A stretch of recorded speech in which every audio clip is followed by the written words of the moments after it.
I've always been a bit of a Snapchat fiend, just a regular guy snapping away the mundane and the madcap from my day-to-day. Nothing too wild, just life in bite-sized moments. My friends? They'd laugh, roll their eyes, but they watched. They always did. So this one night, I'm thumbing through my memories on the app, a little ritual before bed. It's like flicking through an old photo album, except it's all right there in your hand, isn't it? I'm expecting the usual. Goofy selfies, my cat doing something ridiculous, nights out that blend into one. But then I hit this. Patch. Snaps that jarred me. In those snaps, it was like peering into a parallel world where I existed but didn't live. One snap showed me standing in a derelict building, the walls smeared with graffiti, the gloom almost tangible. The light was dim, flickering from a source just out of frame, casting eerie shadows that danced around me. My expression was hollow, eyes staring into the void, a half smile that didn't reach them. Another snap was more jarring. I was in a dense forest at night, mist curling around the base of the trees like ghostly fingers. The moon, barely a sliver, offered scant illumination, but there I was, looking directly into the camera, a group of indistinct figures looming behind me. Their faces were smudged, as if the camera refused to capture their features but their eyes. Their eyes glowed with an unnatural light, fixed on me with an intensity that sent shivers down my spine. Then there was the snap by the water's edge, the lake dark and ominous. I was knee-deep in the water, clothes clinging to me, and in my hands I held something just below the surface, something struggling, but the ripples obscured what it was. The look on my face was one of grim determination, a side of me I couldn't recognize. Each snap was a punch to the gut, a glimpse into a world that felt both alien and terrifyingly personal. It was me, yet someone else entirely, someone I couldn't fathom. The backdrop of each scene was meticulously detailed, too real to be brushed off as mere digital fabrications. The air in those places looked thick, charged with an energy that felt both ancient and wrong. I swiped through the snaps, each one a new scene of this macabre play I starred in unwittingly. The more I watched, the more that initial chuckle of disbelief died in my throat, replaced by a growing dread. It was like watching a stranger wearing my life as a mask, each scene a twisted tableau that left me feeling more like an outsider in my own skin. A nervous laugh escaped me, hollow and forced. It had to be some sort of glitch, a hiccup in the digital world, or perhaps a friend pulling a darkly elaborate prank. That was the only logical explanation, wasn't it? With a shaky hand, I saved the snaps. That simple act feeling like I was anchoring myself to these eerie echoes of a life I didn't lead. I told myself it was just a strange anomaly, a quirk of technology. Yet, as I sat there in the dim light of my room, a creeping dread began to take root in the pit of my stomach, spreading its icy fingers through my veins.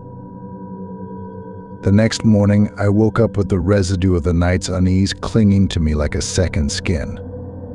I'd hoped the light of day would dispel the shadows from those snaps, render them harmless. But when I checked my phone, a new batch of memories awaited, each more disconcerting than the last.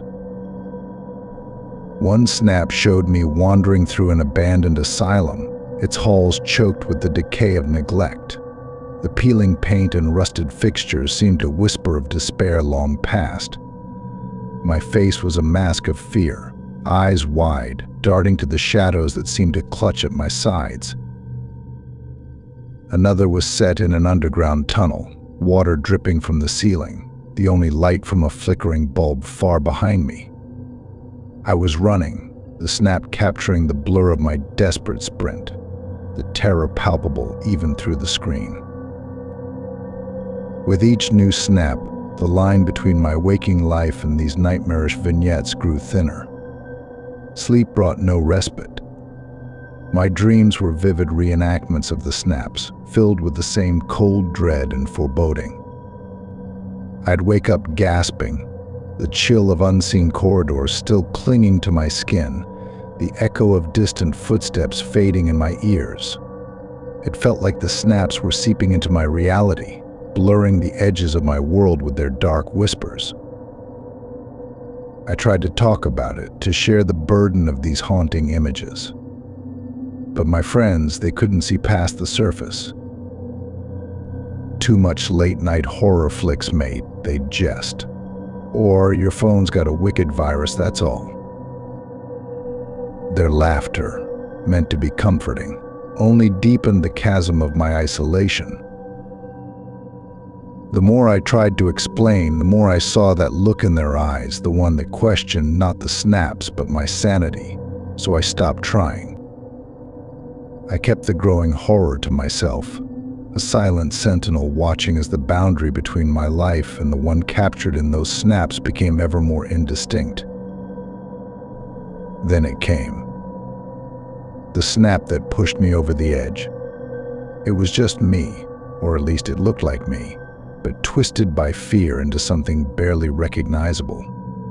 I was trapped in a space so cramped, so suffocatingly dark, that it felt like a tomb. The light from my phone screen cast ghastly shadows, making the walls around me seem to close in. There was no mistaking the terror in my eyes, a primal fear that clawed at my very soul. I couldn't tell where it was, this prison of shadows, but the threat hanging in the air was as clear as the dread that gripped me. It was a silent scream, a moment captured in time, but it echoed louder than any cry for help. That was the tipping point. I had to know. I scoured the previous snaps, piecing together landmarks, signs, anything that might give me a clue. It was a desperate quest, driven by the terror of those images and the unshakable feeling that they were more than just digital phantoms.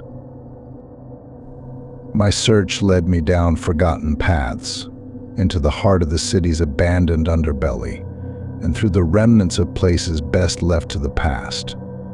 Each location was a puzzle piece, a step closer to the truth, or so I hoped. But with each discovery, the line between my world and the one in the snaps blurred further, until I wasn't sure which side I was on. The final clue was a derelict house at the city's edge, its windows like hollow eyes, and its door slightly ajar, beckoning. My heart hammered as I pushed it open, the creak of the hinges like a whisper from the snaps.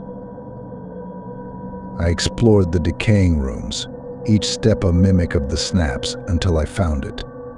The cramped, dark space from the last snap. Standing at its threshold, I hesitated, every instinct screaming to turn back. But I stepped inside, the darkness enveloping me like a living thing. My phone vibrated in my hand, a new snap notification cutting through the silence. It was from an account I didn't recognize, the profile picture nothing but swirling shadows. With trembling fingers, I opened it. It was a snap of me, standing at the entrance to the dark space, taken from behind.